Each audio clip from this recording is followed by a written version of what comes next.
memperbaiki celah peraturan perundang-undangan yang cenderung disalahgunakan oleh para pelaku tindak pidana korupsi.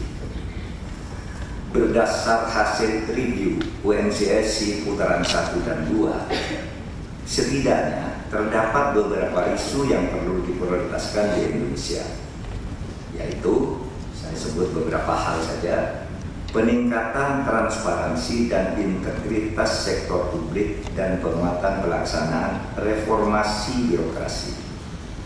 Yang kedua, peningkatan transparansi dan integritas sektor swasta. Ini banyak juga korupsi di sektor swasta, belum banyak disentuh. Yang ketiga, penyelesaian revisi Undang-Undang Bantuan Hukum Timbal Balik dalam masalah pidana, mutual legal systems. Kemudian berikutnya ada penguatan independensi dan kelembagaan lembaga anti korupsi yang sekarang banyak mendapat sorotan. Dan yang terakhir, penyelesaian rancangan undang-undang perampasan aset. Tadi sudah disampaikan oleh Bapak pimpinan KPK, Bang Nurul Gufron, bahwa RUU perampasan aset telah dikirim oleh pemerintah tanggal 4 Mei tahun 2022. Meskipun tanpa undang-undang ini pun selama ini kita sudah melakukan itu di dalam banyak kasus. Bahkan kita sudah merambah perampasan aset di bidang perjanjian perdata yang kemudian dilanggar. BLBI, bantuan likuiditas Bank Indonesia, itu pada dasarnya adalah perjanjian pemerintah antara perdata dengan swasta, antara pemerintah dengan swasta dalam bentuk perjanjian perdata. Tetapi 22 tahun kasus itu ngambang, saling tarik, saling mencari akal dan sebagainya. Sejak tahun 2022 kami membentuk satu tim Satgas perampasan atau penagihan atau penyelesaian terhadap aset BLB ini. Sampai pekan lalu kita sudah berhasil merampas aset senilai 34,3 triliun, dan kita akan memperpanjang lagi. Ini perdata, masalahnya perdata, tapi kita rampas asetnya agar tidak terjadi penggerbekan. Apa bisa? Bisa, karena kalau itu terjadi gugatan ya kita layani bahwa mereka punya utang dan bangkit selama belasan tahun. Hadirin, tidak semua ketentuan yang termuat dalam UNCSC wajib dilaksanakan menurut hukum nasional masing-masing negara.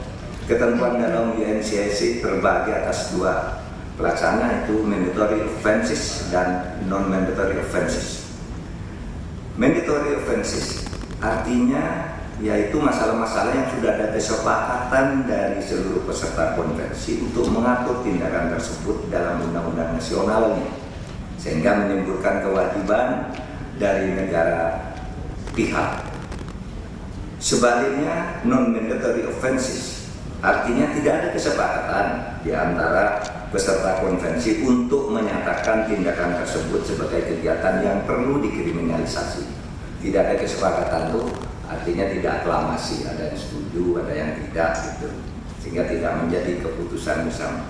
Nah, ditinjau dari pengertian tersebut, maka negara peserta atau state parties tidak memiliki kewajiban untuk sepenuhnya memberlakukan ketentuan UNCSC ke dalam hukum nasionalnya apabila tidak termasuk dalam kategori mandatory offenses. Saudara, peraturan tindak pidana korupsi di Indonesia yang belum sepenuhnya melaksanakan seluruh ketentuan yang termuat di dalam UNCSC karena terdapat pasal-pasal yang berkualifikasi non-mandatory tadi. Namun demikian, hal tersebut tidak boleh semata-mata di Indonesia ini tindak pidana korupsi yang termuat dalam non-mandatory bukan merupakan kejahatan serius.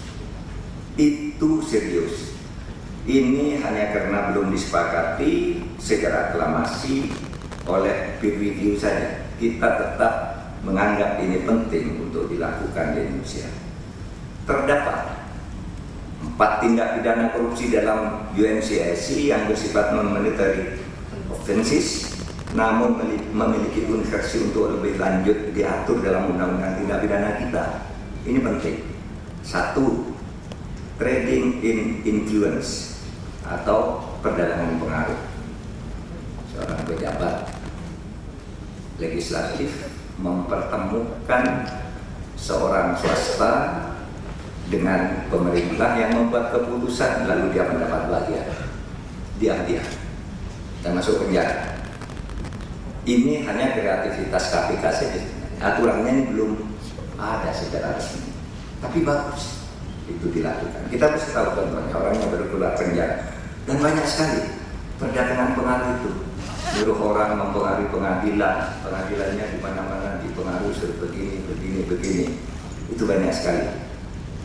Saudara, perdagangan pengaruh ini merupakan satu contoh ketentuan UNCAC yang bersifat non-monetary offenses yang sepatutnya diatur, meskipun sudah berjalan dari kata Pak Dufron, sepatutnya diatur agar orang tidak berdebat lagi terlalu jauh untuk mempersoalkan ketika seseorang dikenakan tindakan hukum. Yang kedua, selain perdagangan pengaruh, ada juga tindak pidana korupsi di sektor swasta, di mana tingkat kerugian yang timbul dari kejahatan korupsi di sektor swasta itu dari tahun 2001 sampai 2015 itu mencapai 119,7 triliun. Apa tuh korupsi sektor swasta? Ya, orang mengambil keuntungan dengan mempengaruhi pejabat swasta untuk membuat kegiatan, melakukan kegiatan ekonomi dan lain-lain dengan cara melanggar hukum. Swasta dia, tapi dia melakukan misalnya monopoli, kartel dan sebagainya dilakukan secara jahat.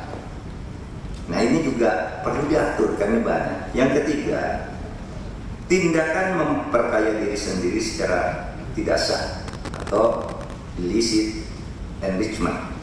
Nah, ini banyak. Kita sudah punya LHKPN, tapi coba lihat. Barang LHKPN itu laporannya, kekayaannya resmi 14 miliar lah. Tapi setiap minggu bepergian dengan private jet. Private jet, ke luar negeri, ke mana. Mobilnya banyak, kekayaannya nggak dilaporkan banyak. Ada yang bentuknya tumpukan uang tunai dan emas-emas seperti yang terjadi pada Rafael Alun misalnya. Oleh sebab itu, kita pernah mengusulkan pembuktian terbalik. Pembebarannya sudah dilakukan oleh KPK, udah bagus. Artinya Anda dituduh dengan 1 miliar dulu, seperti yang Papua itu, tetapi sesudah prosesnya berjalan, berkembang lebih dari 100 miliar dan lebih lagi nantinya. Itu yang kita lakukan, tetapi ke depannya bagus juga kalau undang-undang pembuktian terbalik. Kalau Mahfud sebagai menteri, ketika menjadi menteri kekayaannya misalnya 25 miliar, 5 tahun kemudian kok menjadi 50 miliar, pasti tidak sesuai dengan profilnya, tidak sesuai dengan gajinya, padahal tidak punya perusahaan apapun. Ya itu langsung aja buktikan secara terbalik bahwa ini sah. Saudara, untuk kasus-kasus tertentu di Malaysia ini sudah berlaku. Sudah lama melakukan studi banding tentang gimana sih kalau kita memperlakukan ini di Indonesia. Masih pada takut, tapi mari kita pelan-pelan kita usahakan yang seperti ini. Surah keempat ada lagi penyuapan pejabat publik asing dan pejabat internasional. Ya, baru berita di Cina itu pejabat Indonesia menyuap ini untuk kasus ini dan sebagainya. Tidak berjalan di Indonesia, meskipun di koran-koran di negara yang bersangkutan dia sudah dimuat pejabatnya ini menyuap ini, tidak dilacak, tidak bisa dilacak. Cara pembuktiannya susah. Nah, seperti ini supaya tidak. Banyak juga orang asing menyuap kita, banyak. Gitu. Bukan hanya dalam urusan-urusan bisnis, tetapi juga dalam urusan-urusan pembuatan undang-undang misalnya, agar pasal ini begini, agar pasal itu juga ada operasi. Saudara, diindikasikan ada operasi asing. Nah, saudara sekalian, Prosedur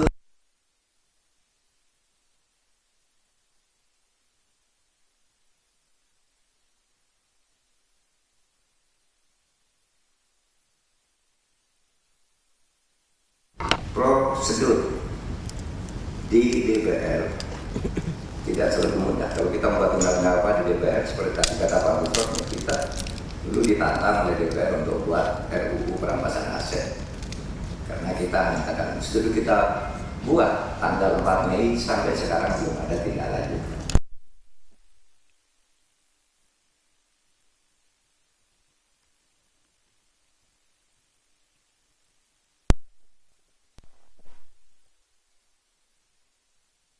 Juga tidak mudah kita.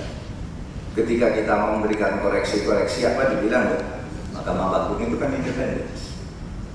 Anda tidak boleh ikut ke situ.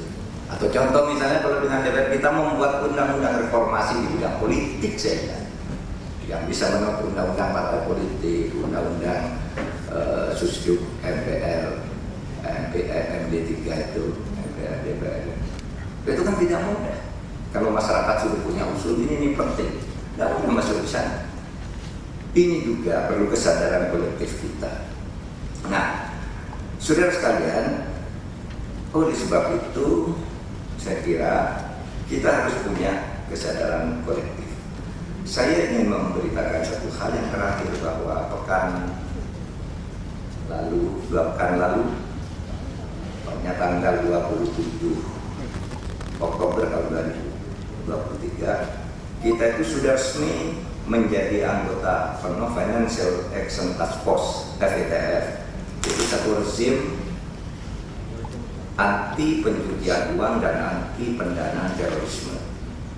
Rezim yang diikuti terdiri dari 40 negara yang menyatakan diri anti korupsi, dan Indonesia satu-satunya negara G20 yang selama ini tidak masuk dan tahun ini masuk. Coba bayangkan kalau kita lihat sejarahnya. Pada tahun 2001 kita di blacklist oleh dunia internasional karena banyak korupsi dan pencucian uang. Tahun 2002 kita membuat undang-undang tentang tindak pidana pencucian uang. Oleh FATF dibilang itu tidak bagus, perbaiki. Tahun 2003 kita perbaiki undang-undang tindak pidana pencucian uang dengan Undang-Undang Nomor 25 Tahun 2003. Nah, sudah itu kita terus berjuang. Ya, tahun 2018 kita diterima, sesudah belasan tahun diterima menjadi sebagai observer anggota tidak penuh. 5 tahun kita berjuang, pencucian uang kita garap, korupsi kita garap, penyelundupan kita garap, pendanaan terorisme kita garap. Dan tahun ini, alhamdulillah, baru 2 minggu yang lalu kita mendapat keanggotaan penuh di FATF dan sudah diumumkan dari Paris. Saudara, akhirnya komitmen pemberantasan korupsi tidak bisa hanya dilakukan parsial dan sektoral. Sinergi nasional dan internasional dalam rangka optimalisasi penerapan UNCC perlu terus ditingkatkan. Ikhtiar ini diharapkan dapat meningkatkan upaya pencegahan dan pemberantasan tindak pidana korupsi serta meminimalisir siapapun untuk melakukan tindak pidana korupsi. Terima kasih. Assalamualaikum warahmatullahi wabarakatuh. Waalaikumsalam.